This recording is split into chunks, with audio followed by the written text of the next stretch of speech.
الفاتحة.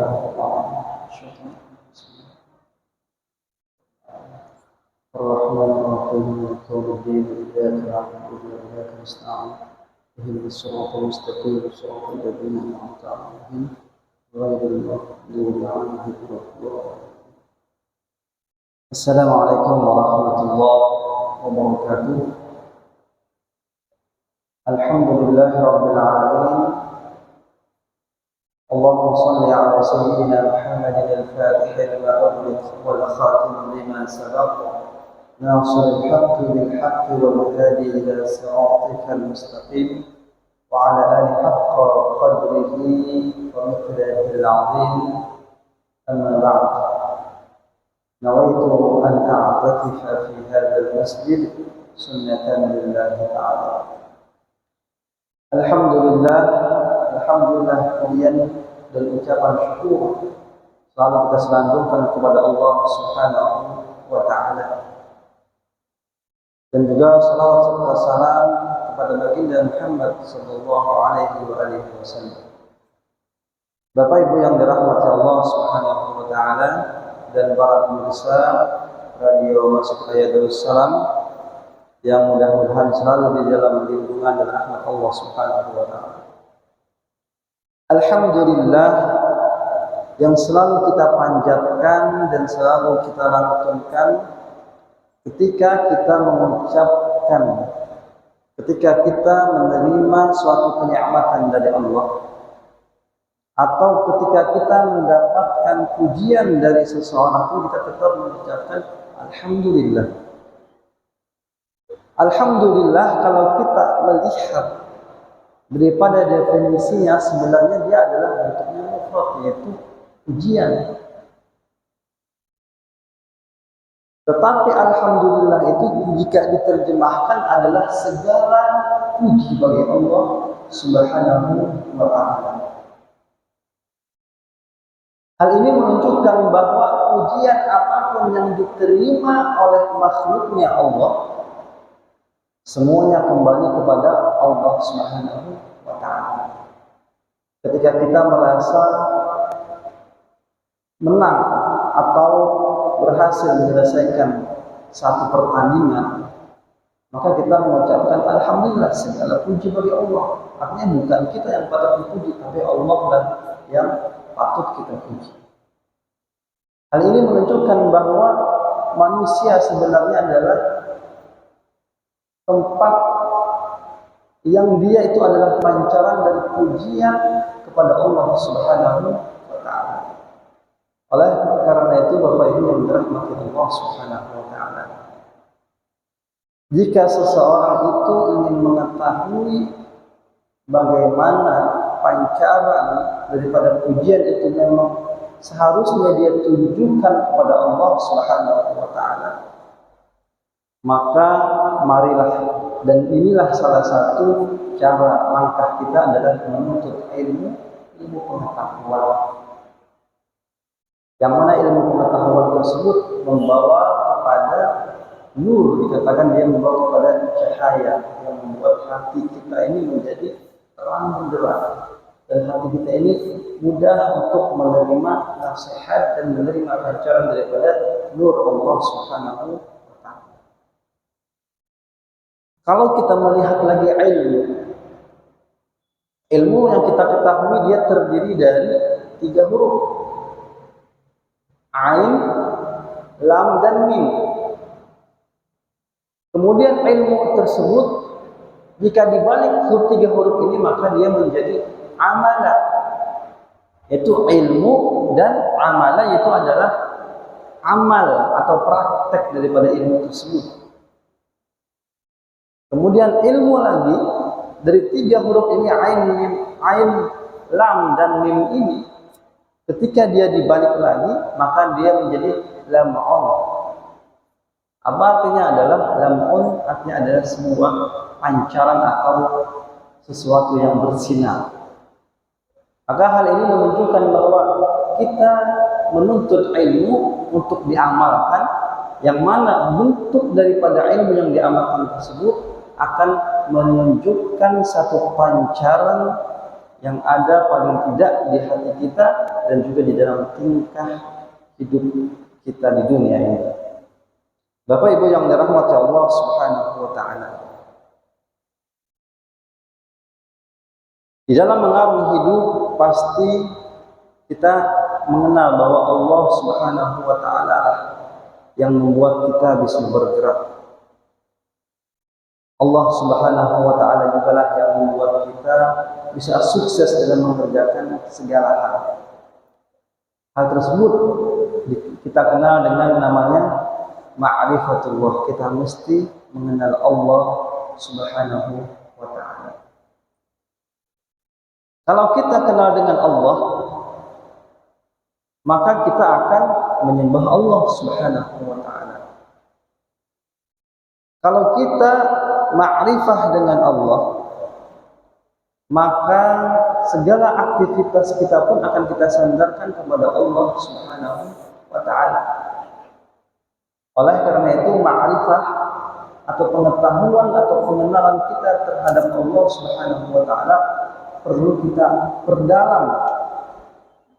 Supaya apa? Supaya ma'rifah kita kepada Allah tersebut terus subur tiap harinya. Karena orang yang ma'rifah dengan Allah, dia mengenal dengan Allah, maka dia pasti akan cinta dengan Allah Subhanahu wa taala. Disebutkan bahwa orang yang ma'rifah dengan Allah Subhanahu wa taala, maka dia akan mendapatkan surga di dunia dan surga di akhirat. Disebutkan bahwa surga di dunia itu adalah dia ma'rifat, wa amma fil akhirah ya jannatul firdaus. Nah, adapun surga di dunia itu bukanlah harta yang kita miliki, tetapi surga di dunia itu adalah sebuah ketenangan jiwa. Jika seseorang hambanya Allah Subhanahu wa taala di dalam surga dunia ini hidupnya tenang, tentram, jiwanya tidak pernah gelisah, jiwanya selalu terpaut dengan Allah Subhanahu wa taala, dan dia penuh dengan tawakal kepada Allah dan percaya dengan pemeliharaan dari Allah dan percaya bahwa jaminan rezeki itu adalah dari Allah Subhanahu wa taala, maka hidupnya tidak akan pernah gelisah. Kenapa? Karena segala sesuatu yang terjadi, maka dia mengetahui bahwa ini adalah perbuatan Allah Subhanahu wa taala. Selain itu, di dalam ma'rifah yang harus kita lakukan untuk memperkuat keimanan kita adalah kita selalu husnudzan dengan Allah Subhanahu wa taala. Baginda Muhammad sallallahu alaihi wasallam mengatakan dalam hadis Muslim, "Ajaban li amri mu'min, inna amrahu kullahu khairun wa laysa dzaka li ahadin illa lil mu'min in asabathu sarra'u syakara fakana khairan lahu wa in asabathu dharra sabara fakana khairan lahu."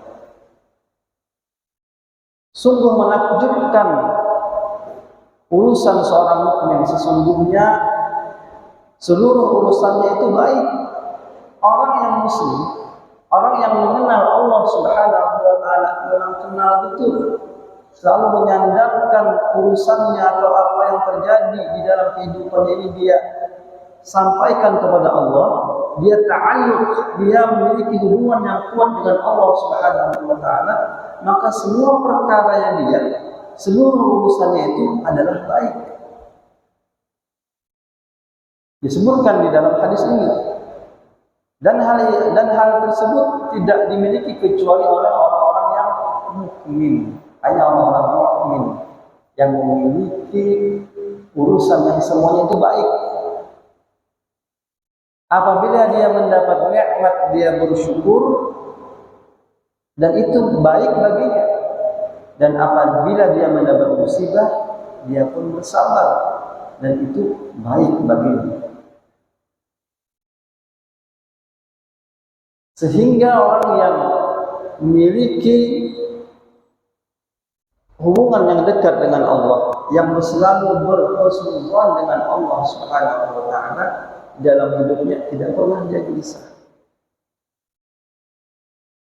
Tiba-tiba dia dulu kaya raya, banyak duitnya, kemudian ketipu misalkan, bangkrut, maka dia tidak, ya Allah kenapa ini? Dia tidak menyesal, dia tidak merasa, dia tidak mengumpat Allah Subhanahu wa taala, tapi dia mengatakan mungkin karena dia berhusnuzan dengan Allah Subhanahu wa taala, dia mengatakan mungkin ini adalah cara Allah Subhanahu wa taala supaya aku tidak sibuk dengan dunia dan aku lebih dekat dengan Allah Subhanahu wa taala. Mungkin Bapak Ibu yang dirahmati Allah, para pemirsa, pernah merasakan bagaimana ketika kita ditimpa musibah semakin dekat dengan Allah Subhanahu wa taala. Ketika kita dapat rezeki banyak, salatnya bisa diqadha, alhamdulillah min dzalik. Jalan kemana-mana, ya kan. Hal ini menunjukkan bahwa apa? Ketika orang berhusnuzan dengan Allah Subhanahu wa taala, apa yang dia terima, walau itu pun adalah sesuatu yang dianggap oleh manusia tidak baik, dia anggap itu adalah sesuatu yang baik karena dia sudah berhusnuzan dengan Allah Subhanahu wa taala. Bahkan baginda Muhammad sallallahu alaihi wasallam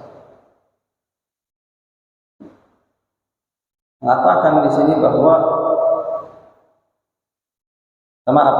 Syekh Muhammad bin Abdul Wahhab rahimahullah, dia mengatakan bahwa annahu la yaslam min dzalika illa man 'arafa al-asma' was sifat wa 'arafa nafsahu.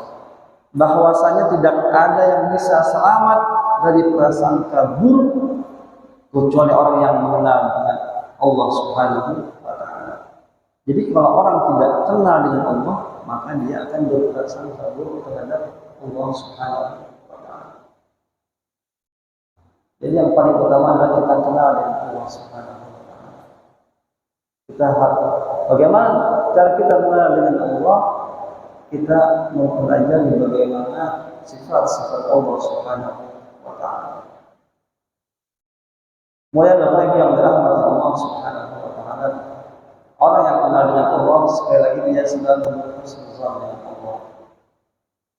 Walaupun perkara yang dia dapat adalah perkara yang tidak baik.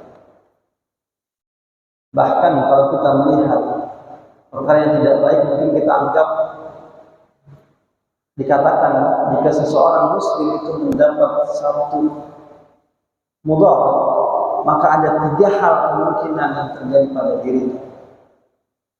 Imma bisa jadi itu adalah ujian dari Allah Subhanahu wa taala untuk mengangkat derajatnya menjadi hamba yang lebih dekat dengan Allah. Atau ketika dia tertimpa musibah, bisa jadi itu adalah peringatan dari Allah Subhanahu wa taala untuk dia lebih dekat dengan Allah. Dan yang ketiga ini, na'udzubillahi min dzalik, ketika dia tertimpa musibah, jangan sampai itu adalah azab dari Allah Subhanahu wa taala. Ujian itu diberikan oleh Allah Subhanahu wa taala kepada hambanya yang dia memang benar-benar mengerjakan perintah Allah Subhanahu wa taala. Dia salat, dia selalu berkelakuan baik, tetapi kok bisa dia dapat masalah? Karena Allah ingin menguji dia, apakah dia mampu berhasil melalui ujian yang diberikan oleh Allah Subhanahu wa taala. Jika dia mampu, maka dia akan lebih dekat dengan Allah Subhanahu wa taala atau mendapat kedudukan yang lebih tinggi pada sebelumnya. Tapi jika seorang hamba ini adalah hamba yang dia kadang-kadang berbuat baik, kadang-kadang dia juga bermaksiat, Nah, maka ketika Allah Subhanahu wa taala memberikan satu musibah, boleh jadi itu adalah peringatan dari Allah Subhanahu wa taala. Kenapa? Karena Allah masih sayang dengan orang tersebut. Kan disebutkan bahwa idza ahabba Allahu 'abdan ibtalah. Jika Allah mencintai seorang hamba, maka Allah kasih dia musibah supaya dia ditahan. Karena kita ini mungkin akan lebih dekat ketika tadi ini dapat musibah. Makanya Allah Subhanahu wa taala ingin hambanya ini selalu meminta dengan Allah, semakin dekat dengan Allah ketika Allah beri dia cobaan. Dan yang ketiga adalah orang yang memang dia tidak pernah beribadah, dia selalu menjalankan perintah Allah, dia selalu menjalankan yang dilarang Allah dan yang diperintahkan oleh Allah dia tinggalkan. Maka ketika dia dapat musibah, mungkin itu adalah azab dari Allah Subhanahu wa taala. Tapi Bapak Ibu yang dirahmati Allah Subhanahu wa taala, mungkin kita pernah melihat orang-orang yang terlihat secara kesehariannya mungkin melakukan amal-amal yang tidak baik.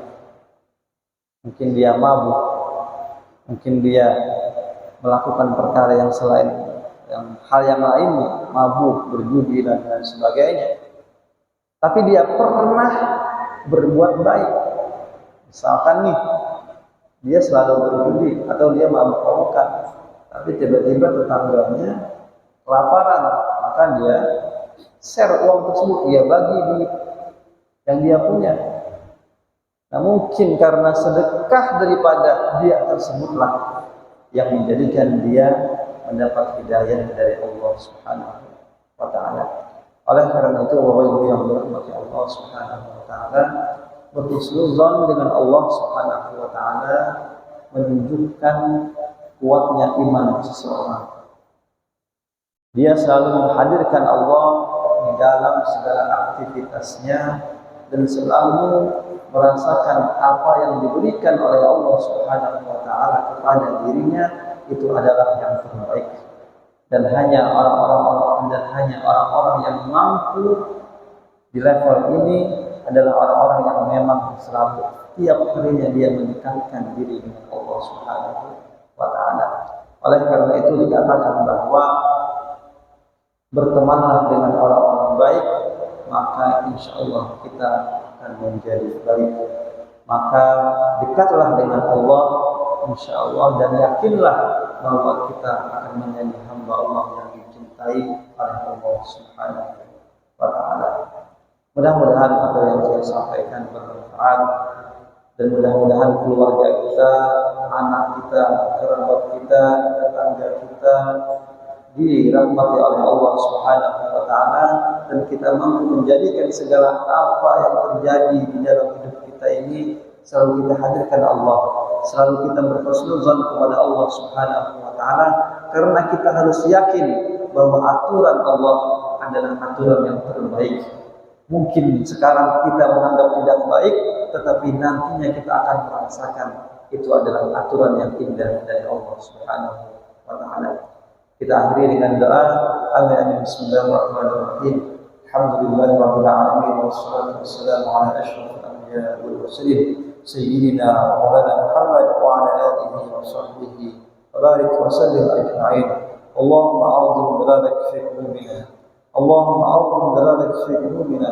Allahumma a'udzu billahi fi qulubina wa saghfir dunya fi a'yunina. Ya muhawwil ahwal, hawwil ahwalana ila ahsani hal. يا عزيز يا غفار يا رب العالمين. ربنا هب لنا من أزواجنا وذريتنا قرة أعين واجعلنا للمتقين إماما. شكرانك على نعمتك علينا يا رب، واجعلنا من عبادك الشاكرين، واجعلنا من عبادك الصابرين، واجعلنا من عبادك الناجحين في الدنيا والآخرة.